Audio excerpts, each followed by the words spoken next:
Hello, જય માતાજી. કેમ છો બધા? તો ફરી પાછા આપણે આવી ગયા છીએ આપણો નવો વ્લોગ લઈને.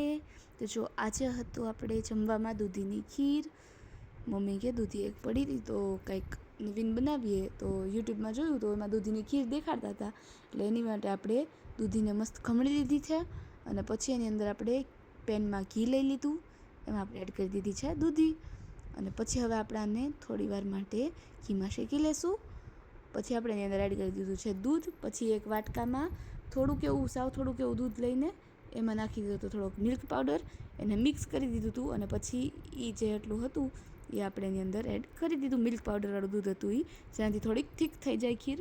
અને પછી આપણા સ્વાદ પ્રમાણે આપણે ખાંડ નાખી દીધી. અને આજે જો એક સાઈડ દૂધ ગરમ થતું હતું, એક સાઈડ ખીરની ઉપર ડ્રાયફ્રૂટ્સ રાખીને ખીર તૈયાર થઈ ગઈ હતી અને એક સાઈડ કુકરમાં બનતું હતું રીંગણાનું શાક. જો ખીર પણ બહુ જ મસ્ત લાગે છે, બહુ જ યમી ને એકદમ ટેસ્ટી બની હતી ખીર. રીતે બહુ જ ભાવી બધાને.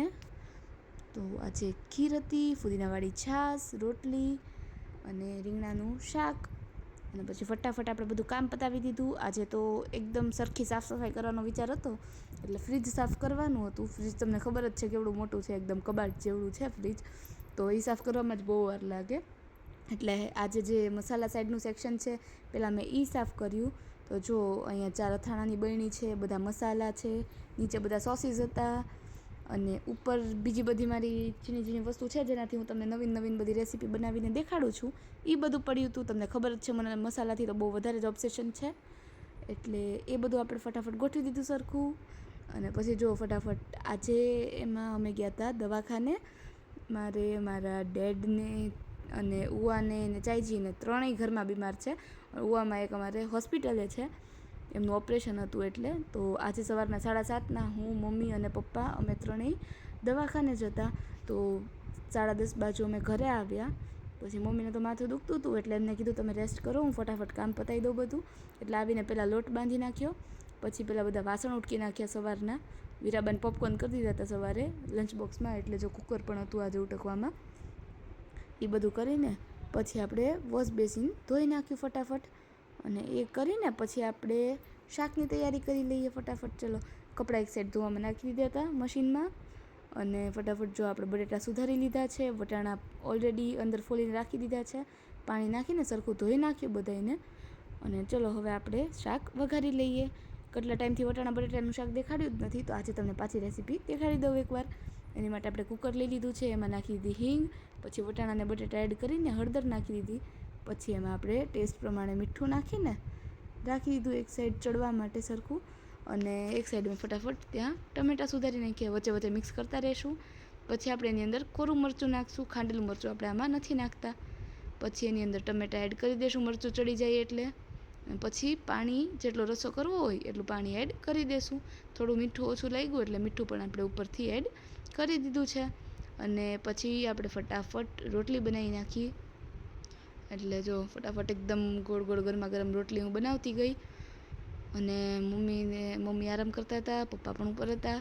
એટલે હવે મેં કીધું રસોઈ કરીને પછી જ બધું કામ કરું, એટલે રસોઈ પહેલાં ફટાફટ કરી નાખી. રોટલીને એવું કરી નાખ્યું, શાક રોટલી બે તૈયાર હતું, છાશ બનાવી નાખી. પછી ફટાફટ આપણે કચરાને એવું વાળી નાખ્યું, કેમ કે સવારના જતા રહ્યા હતા એટલે ખાલી ઝાપટીને જ ગયા હતા, કચરોને એવું વાળવાનું બાકી હતું. એટલે રસોઈ કરીને પછી એ કરી નાખ્યું, એટલે આપણું બધું કામ પૂરું થઈ ગયું.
જો આપણે એટલી બધી રોટલી મસ્ત એકદમ તૈયાર થઈ ગઈ છે.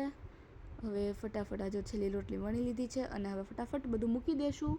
રોટલી પણ આપણે કેસરોલમાં મૂકી દેશું અને બધું જ જગ્યાએ મૂકીને કચરો નીચે પાડી દીધો. પછી આપણે ફટાફટ કરી નાખી છાશ, બ્લેન્ડર ફેરવી દીધું અને છાશ કરી નાખી.